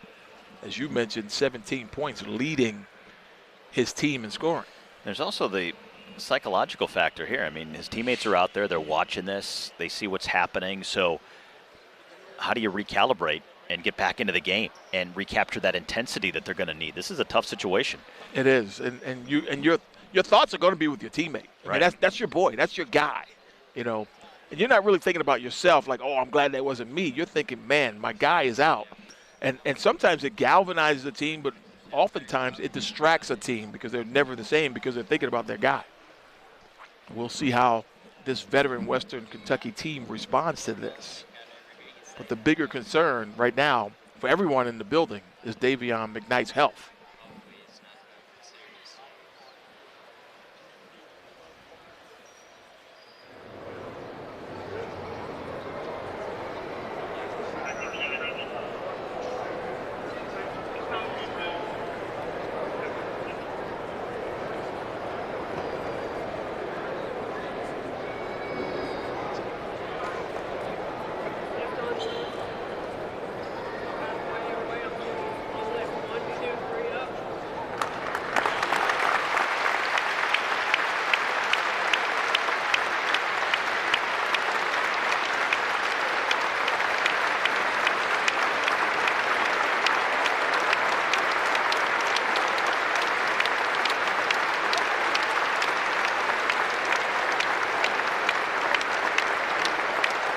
So now the reset and getting back to this game here with just inside of 5 minutes left to go. 73-66 is the lead for Rice, and McKnight out, and a big challenge just got bigger for this Hilltopper team.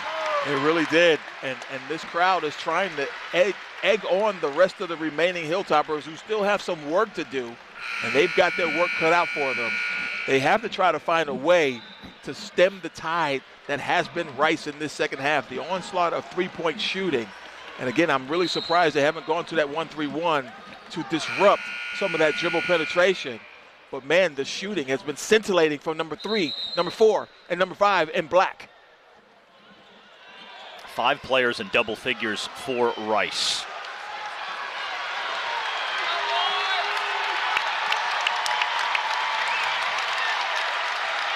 And after the lull here in this building, the crowd trying to come to life here. Yeah, it's a big possession. Jarris Hamilton. Now Lander, and he buries the three, a shot they desperately needed. That was Junior from Evansville, Indiana. That was a big moment, and Lander hits a big shot. Makes it a 4-point game with 4.5 to go.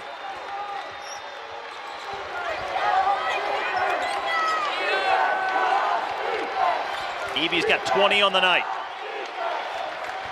Shot clock in single digits. Oliveri for Fiedler. And he missed it. Sharp gets the rebound. He had a clear lane after Sharp had blown by on the fake. Now Rawls scoops it off the glass and in. Para screaming for a timeout. Finally gets it with just over 4 to go. But the Hilltoppers have come back.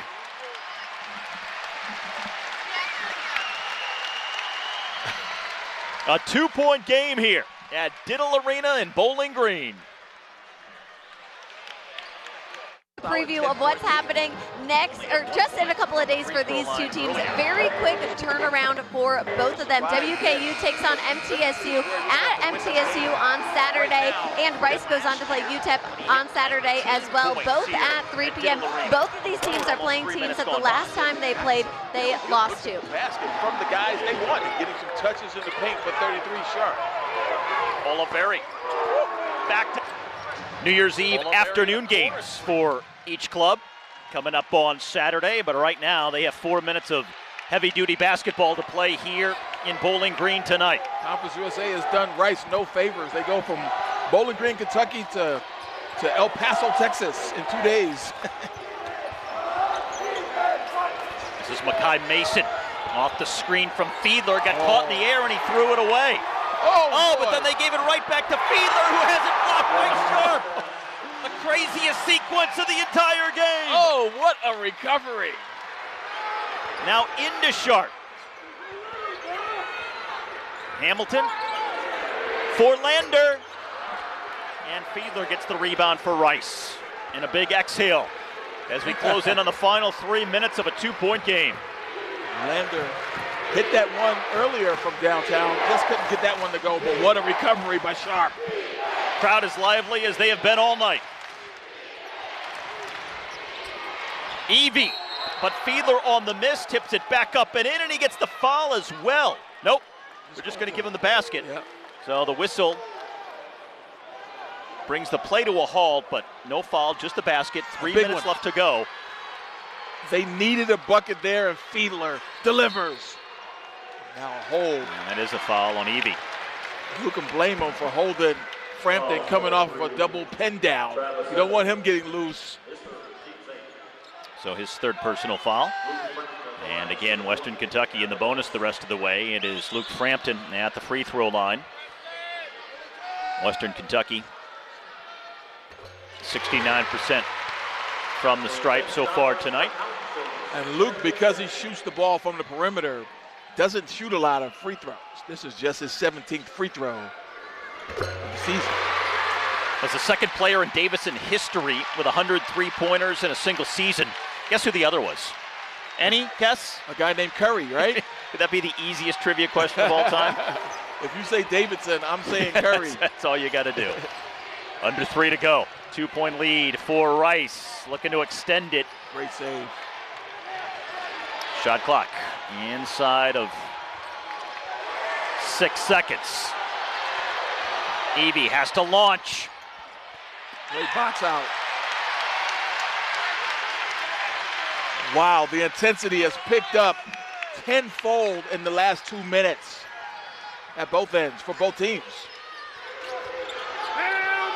Chance to tie or take the lead for the Hilltoppers. Rawls, the running shot. Sharp the rebound. Goes into Fiedler. Whoa. And an offensive foul is called on Sharp. Fiedler got position, and he got all he could handle from the 7'5" Jamarian Sharp. I feel like that was a good call, too, because Sharp hip checked him. Fiedler sold it, but the hip check really cleared the space, and that was an easy one for the officiating crew. Watch this. The lower shoulder and the left hip is what got him. Under 2 to go in a 2-point game. Big possession once again.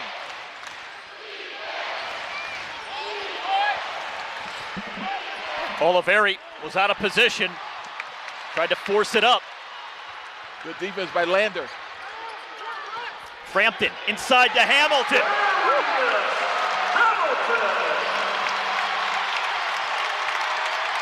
Tie ball game with 1.5 minutes to go. And timeout taken by Rice.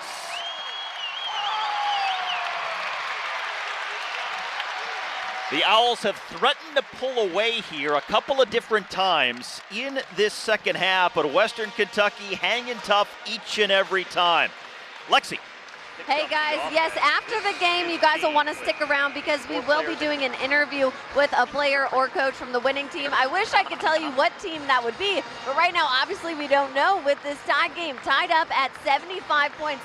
I have no clue which direction this is going in, but WKU has so much energy right now from Nick Knight going out. I feel like the players are really playing for him. Haven't they, Steve? Yeah, it's been quite a rally. They have been resilient here since their leading scorer and the leader in so many different ways on this team went out injured. Still, the team's leading scorer on the night as well with 17 points, but 3 other players in double figures. You have Hamilton, who hit that last basket. He's next with 15. Frampton, who again has been so clutch from 3. He's got 11, and Sharp with 10 points to lead the way for Western Kentucky. How about this? You don't have your head coach and you don't have your top scorer trying to win a game before the new year at home, your last home game, in fact, because they go to Middle Tennessee on Saturday. Right. But they have been resilient, and that is what you expect from a veteran team, from an older team, and that is the characteristic of Western Kentucky basketball. Trying to remain unbeaten at home, win their league opener, put an end to a 2-game losing streak, while Rice is trying to win their 4th in a row and win for the 9th time in their last 10 games overall. But it would only be their 2nd win on the road this season. They've not been good away from Houston. And now 1:20 minutes left to go in this tie ball game. That's deflected. Deflection off the scoreboard. And you know, Rice has come back from double-digit deficits 2 times for wins. They're trying to make that a 3rd time here this evening. And they're well on their way. They had a nice 7-point lead, but since the injury, Western has come back and knotted this thing up at 75. Shot clock in single digits with just over 1 minute left. Tied at 75.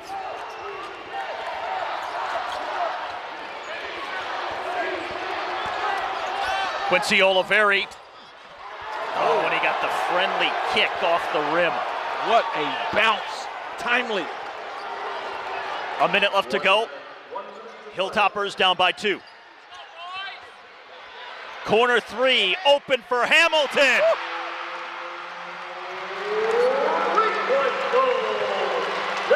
His first triple of the night gives Western Kentucky the lead.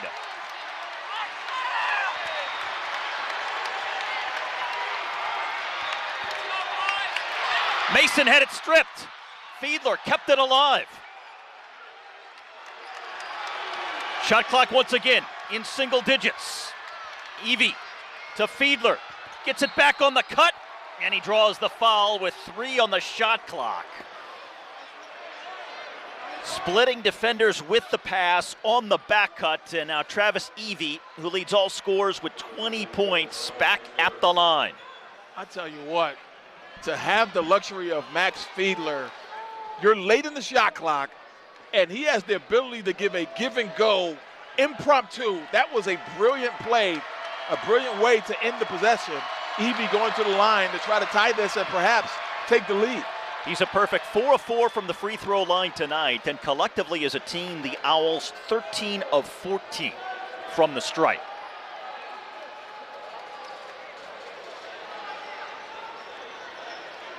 And the officials over at the scorers table here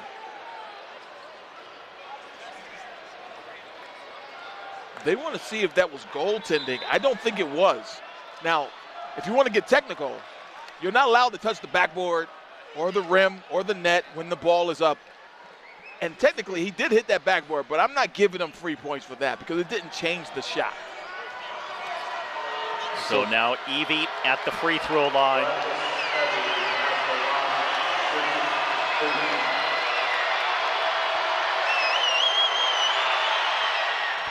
Both teams in the bonus, each with one timeout left to go. Shot clock off for the final 28 seconds.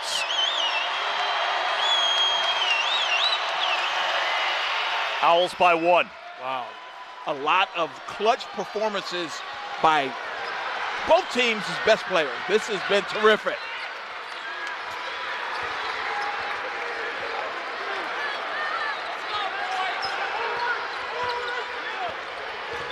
Rawls into the corner.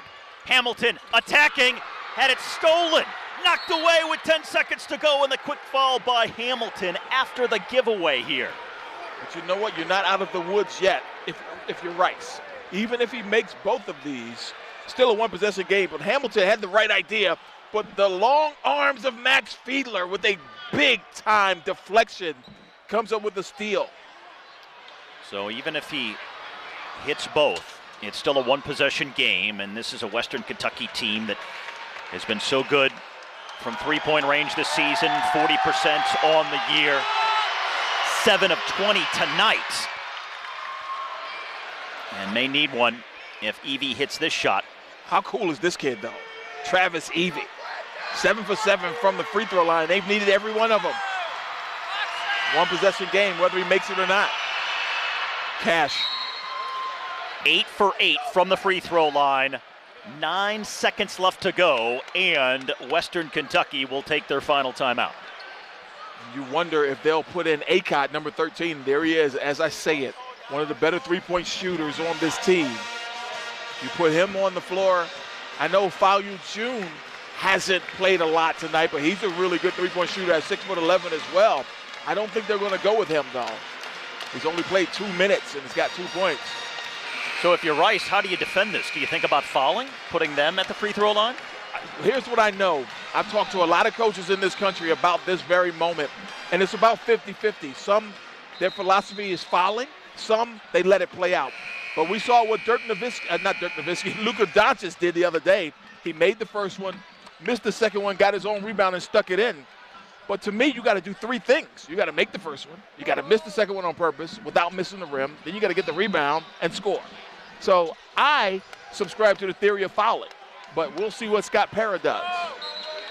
He's got the full court pressure. Comes into Rawls.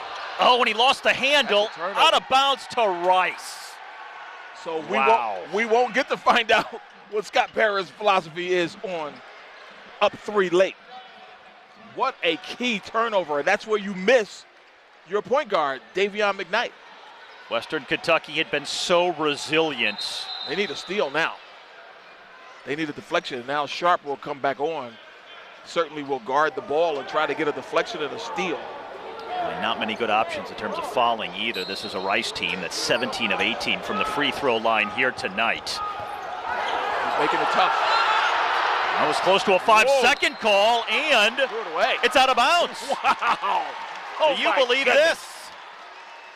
Well, you got a 7'5" guy guarding a 5'10" guy inbounding the ball. That was a mismatch. So 6 seconds on the clock. Western Kentucky down by 3. Now shortchange Travis Evie. He's actually 6'1", but he's still a 1.5 feet shorter than the guy guarding him. All right, so the officials are going to review this here. I mean, they could have called travel, out of bounds. They want to see who that went off of, and you want to make sure you get this right because this is the biggest possession. It's the difference between getting a last shot and not. I'll tell you what, Scott Pera has to be proud of his group.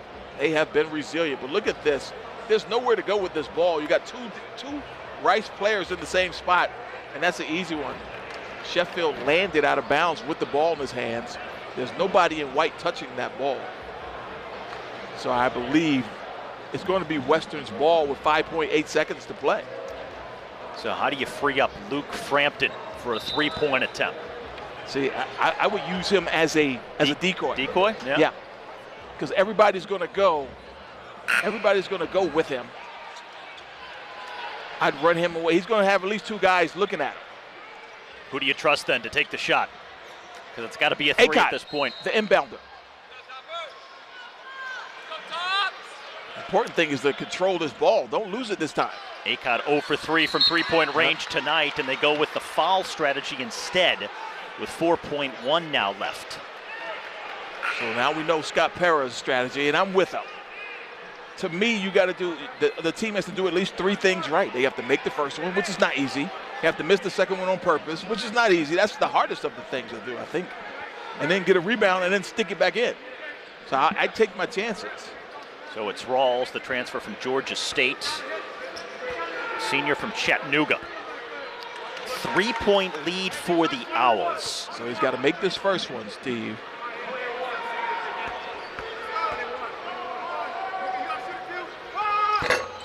Oh, and it pops out. His first missed free throw of the night, and Rice is going to get the win on the road. Just their second road win of the season, first home loss for Western Kentucky, and now Rice has won 4 in a row while the Hilltoppers have dropped 3 straight. All I can say is watch out, Conference USA. It is live right now. FAU, Rice, UAB, this Western team, Middle Tennessee. There's some really good basketball to be played, and what a great road win for Scott Para and his Rice Owls. Congratulations to those guys. And what terrific resolve and fight from this Rice team to come back after such a terrible start to the game. Went just about the first half of the first half itself without a 2-point field goal. Fell down by 13 points at one stage of that first half, but they battle back. A terrific offensive performance in the second half, and they come back and finish just about at their season average, 81 points on the night. 7 for 32 in the first half, a lot different in the second. What a performance by Coach Para's group. And Coach Scott Para now with Lexi. Lexi. Hey guys, yes, Coach, you're trailing by double digits in the first half. Turn it around in the second half, not only to tie it up, but win the game. Where did that momentum come from? Well, look, the first half, we shot 21%. You're not going to beat anybody shooting 21%. But I told our guys I was proud of them because we kept it within 10. Previous years when we didn't shoot well, it affected our defense. And this group is different. They're mature, they're tougher, so it kept us in the game. And then we got hot, and when we get hot, we can score. And more importantly, to handle that at the end with all that went on in this environment, it's a really big win for our program. Definitely, and not only did you win this game, you also snapped a 7-game losing streak against WKU. How does that feel? Believe me, I've never beat them, so it feels great. It feels good. I'm happy for our kids. We took a very tough L at Texas in a similar game. We hoped that we would learn from it moving forward. I think tonight we did. Really, really proud of them and just happy. You were 0-1 in conference. Now you're 1-1 in conference. How does this set you up to play UTEP in just 2 days at their stadium? I have no idea. I'm going to go enjoy the heck out of this with my team. I love it. Congrats tonight, Coach. Thank you very much. Send it back to you guys. I think he's pretty fired up, it's safe to say. And he should be. Huge win on the road. This is not an easy place to play. We saw how smart this crowd is. They got into it. They spurred this team on to almost a victory, but they came up a little short. They had a costly turnover, but they made up for that turnover. They still had the possession to tie this game, but a smart strategy by Scott Para to foul Jordan Rawls, and it ended up paying dividends because he missed the first one, and they didn't get a chance for a second shot and a tip out. So a great win overall on the road against a really good team. Short-handed at the late, but you can't take anything away from what Rice did. 5 players in double figures for Rice, led by Travis Evie, who had 24. And in the end, it's a 3-point win for the Owls on the road. They improved to 10-3 on the season. Rice, meantime, dealing Western Kentucky their 3rd consecutive defeat, and the Hilltoppers now 8-4 on the year.